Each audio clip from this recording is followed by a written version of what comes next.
All right, so on 15, we have some distributive property to hand out here a little bit too.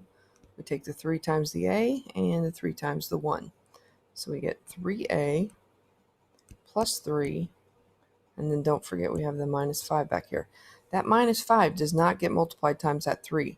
That 3 only multiplies what's inside those parentheses. That negative 5 kind of just stands alone out there by himself.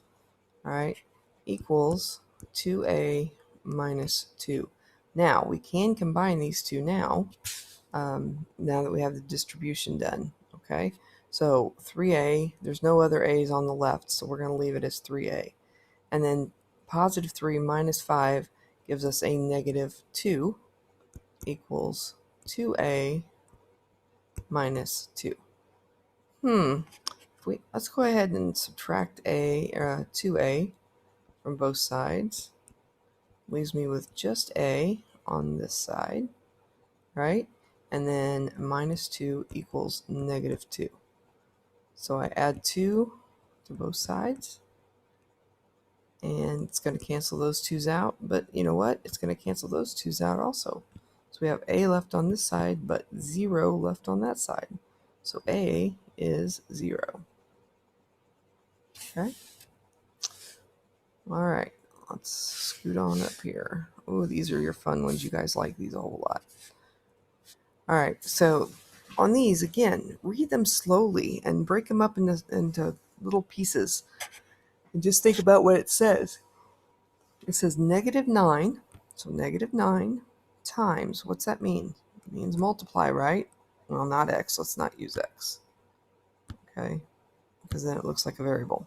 Times would be like the dot, right? So times a number equals negative 117. Now, we also know once I have it written like this, I can look and say, and you know what? I also know that negative 9n equals negative 117. So either one of these are fine. Okay. What I don't want is this, because that looks like 9xn. So that looks like to me 9 times x times n. And that's not what it says.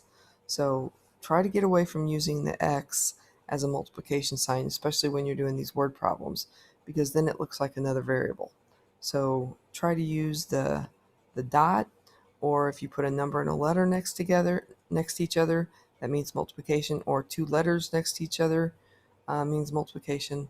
So, or you can even use parentheses if you feel the need. Okay, that means multiplication also. So there's a lot of other ways to write multiplication besides using that x. So let's try to get away from that. So again, either one of these answers would be just fine. You could have actually even done the negative 9, and then your n in parentheses is negative 17. Okay, and now to find the number, we need to divide, because this 9 is multiplying times the n, a negative 9, and divide this by a negative 9, right? And 9 will go into 11 one time with 2 left over, so 27, and it goes into 27 3 times. So it's going to be a negative 13 is your answer. All right. Let's see.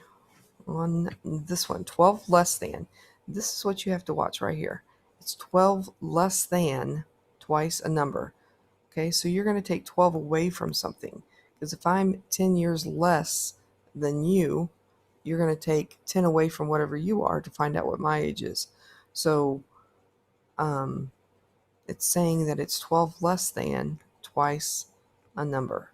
Okay, so you find the number, or you find the twice the number, and you subtract 12 from it. Okay, so is means equals 30. Okay, if we find that, we add 12 to both sides, and that gives us, I'm going to move over here, 2n equals 42, and we divide by 2, and that leaves us with n is 21. So our number is 21.